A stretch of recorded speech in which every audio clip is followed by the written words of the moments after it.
মা, আপনি এখানে বসে আছেন আর আমি সারা বাড়ি আপনাকেই খুঁজছি। কেন বৌমা, কি হলো? এই সাত সকাল করে আবার আমাকে কেন খোঁজো তুমি? আহ মা, কি কথা বলেন আপনি? এ বাড়িতে আপনি ছাড়া আর কাকে খুঁজবো বলেন তো আমি? কেন, তোমার কি শুধু আমার সাথেই কথা থাকে? বাড়িতে তো আরো লোক আছে। বাড়িতে লোক তো আছে, কিন্তু আপনার সাথে যে কথা বলতে পারবো তাদের সাথে কি ওই সব কথা বলতে পারবো? তা কি বলবে, বলে ফেলো তো দেখি। আমার না মা, কিছু গহনা বানানো লাগবে, তাই ভাবছি একবার শ্যাঁকড়ার কাছে গিয়ে কিছু গহনার বায়না দিয়ে আসবো। তা বেশ, তোমার গহনা বানাবা, তুমি যাও, আমি গিয়ে কি করব তোমার সাথে? তা কি করে হয়? আমি একা একা গেলে যে লোকে গালমন্দ করবে।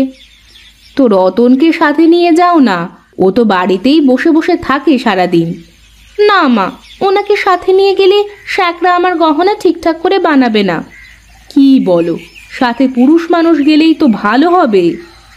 না মা, আপনি চলেন না, আপনার জন্য তো একজোড়া চুড়ি বানাবো ভেবেছিলাম। এখন আপনি যদি না যান তাহলে আর কি। তাহলে কখন যাবে বলে ঠিক করেছো? কখন আবার কি, এক্ষুনি যাব আমরা। ঠিক আছে, তাহলে চলো যাই, ঘুরে আসি।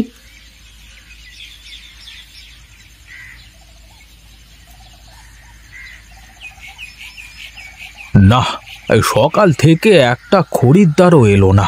আজ যে কার মুখ দেখে ফেলেছি ঘুম থেকে উঠে কে জানে। ধুর তেরিকা, আজ তো সকালে উঠে আয়নায় আমার নিজের মুখই দেখলাম, কি যে করি। এই যে দাদা, কেমন আছেন? আরে আরে আরে, আসুন আসুন, কি লাগবে বলুন। সোনার হার, নেকলেস, চুড়ি। আমার বৌমা যা যা বলে আগে মন দিয়ে শোনেন, তারপর দেন। জি দিদি, বলেন আপনার কি কি লাগবে। আমার একটা জোড়া হার লাগবে, আর মায়ের জন্য এক জোড়া চুড়ি লাগবে। দেখি দেখি দাদা, আপনার হাতের চুড়িটা দেখি।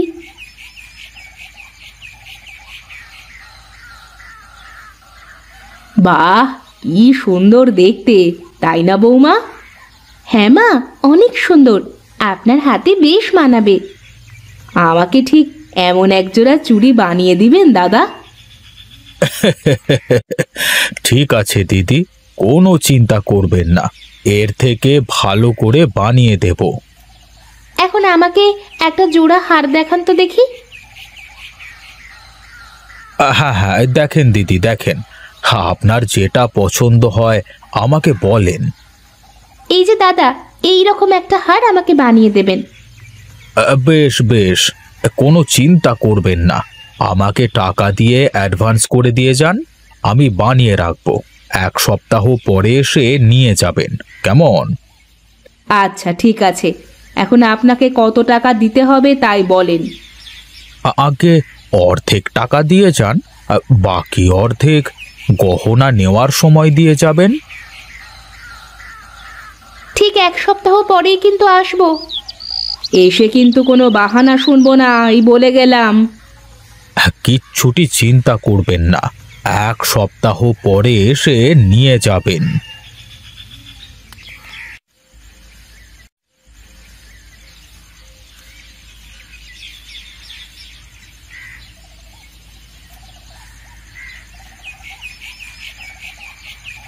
কই গো গিন্নি, ওখানে দাঁড়িয়ে কি করো? দেখতে পাচ্ছ না চুলগুলো সব কেমন হয়ে আছে? এখন রাত করে কি তুমি বাইরে বেড়াতে যাবে নাকি? এত চুল ঠিক করে কি হবে শুনি? তুমি চুপ করো, তোমার অত দেখা লাগবে না, এক পয়সার তো মুরদ নেই, বসে বসে বক বক করা শুধু।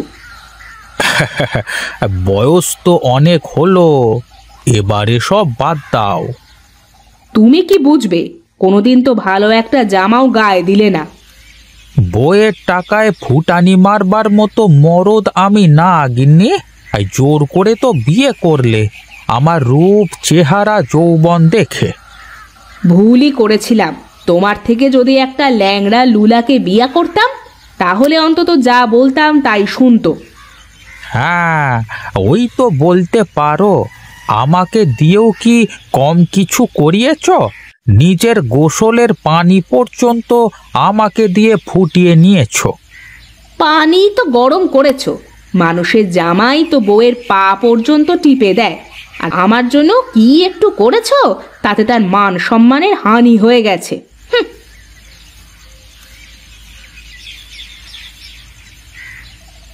এখন তো ঘুমিয়েই পড়বে, এই চুল তো আবারও এলোমেলো হয়ে যাবে। আর তাহলে এত সময় ধরে যে আয়নার সামনে দাঁড়িয়ে চুল ঠিক করলে, আর তাতে লাভটা কি হলো? তোমার অত লাভ লোকসানের হিসাব করা লাগবে না, তুমি ঘুমাও।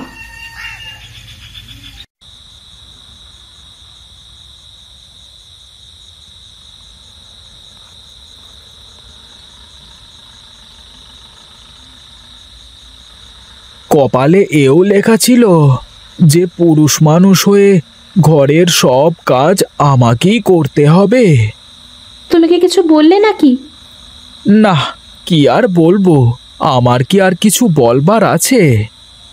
তুমি সব সময় দেখি আমার সঙ্গে কেমন করে যেন কথা বলো, একটু ভালো করে কথা বলতে পারো না নাকি? ভালো কথা কিভাবে বলি? যে কাজ তোমার করবার কথা সেই কাজ সব তো আমাকেই করতে হয়। ও মা, এতে কষ্টের কি আছে? তোমার তো আর বাইরে গিয়ে উপার্জন করে এনে আমাকে খাওয়াতে হয় না। আমার বাবা বিয়ের সময় আমার খাওয়া পড়ার জন্য তোমাকে যে অর্থ দিয়েছিলেন, তা দিয়ে আমরা বসে বসে খেয়েও সারা জীবন পার করে দিতে পারবো। হ্যাঁ, এই জন্যই তো আজ আমার এই দশা। এর থেকে ভালো হতো যদি বাইরে গিয়ে কোনো গরিব ঘরের মেয়েকে বিয়ে করে মুটেগিরি করে খেতাম। তো এতই যখন শখ, তো যাও না, বাইরে গিয়ে দুদিন খেটে 2 টাকা ইনকাম করে দেখো না, কত ধানে কত চাল, তখন ঠিক টের পাবে।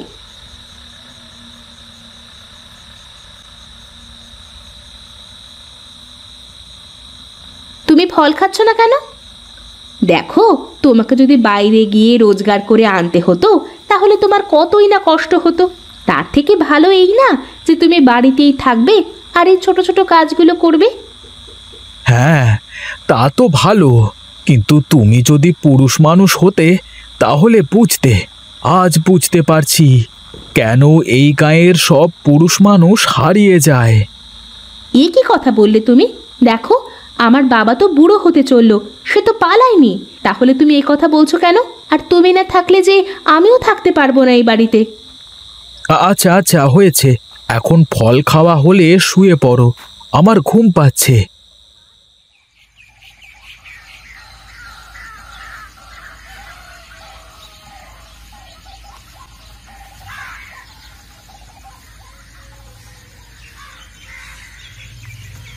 আরে দিদি, আসুন আসুন, আমি তো আপনাদেরই অপেক্ষা করছিলাম।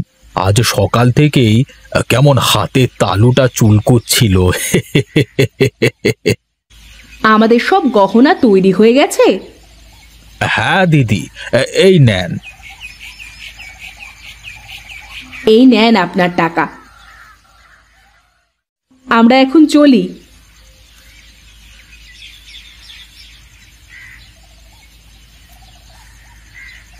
ও তমাদি, একবার এদিকে একটু আসবে? কি বলবি বল দেখি, কি জন্য ডাকলি? শাশুড়িকে সাথে করে কোথায় গিয়েছিলি শুনি? উমা, দেখতে পাচ্ছ না, হাতি গহনার বাক্স, মনে হয় নতুন গহনা বানাতে গিয়েছিল। তোরা কি এজন্যই ডাকলি আমাদের? না না কাকিমা, এর জন্য কেন ডাকবো? শুনলাম আপনার ছেলেও নাকি গ্রাম ছেড়ে পালিয়েছে। কিসব বাজে কথা বলিস? রতন কেন গ্রাম ছেড়ে পালাতে যাবে? না, শুনলাম তো, রতন তো কোনো কাজ কাম করে না, সারাদিন বউয়ের গোলামি করে, তাই তো বাড়ি ছেড়ে পালিয়েছে। তোদের কে বললো এ কথা? আর রতন এমনটা করতেই পারে না। হ্যাঁ হ্যাঁ, সবাই তো এরকমই বলতো। কত লোককে দেখলাম বড় ঘরে বিয়ে করে বউয়ের গোলামি করতে না পেরে এ গ্রাম ছেড়ে পালালো। শুনেছি আমাদের গাঁয়ের অনেক মরদ নাকি শহরে গিয়ে কুলির কাজ করে খায়, তাও বউদের শাসনে থাকতে চায়নি। চলেন তো মা, ওদের কথা শুনে লাভ নেই, আমরা বাড়িতে যাই। হ্যাঁ হ্যাঁ যাও, গিয়ে দেখো যা বললাম তা সত্যি কিনা।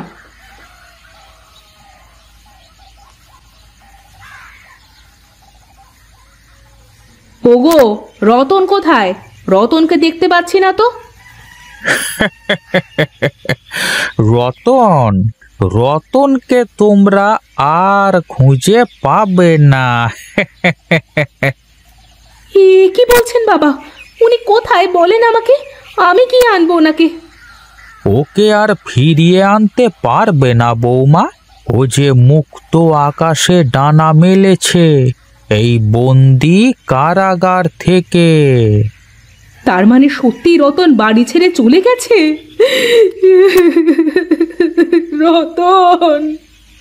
হ্যাঁ, রতন সত্যি চলে গেছে, তবে পালায়নি। রতন আমার ছেলে, ও তা প্রমাণ করে দিয়েছে। বুঝলে গিন্নি, আমারও ইচ্ছে হতো ছুটে পালিয়ে যাই, পারিনি ছেলেটার জন্য, কিন্তু আজ রতন তা পেরেছে।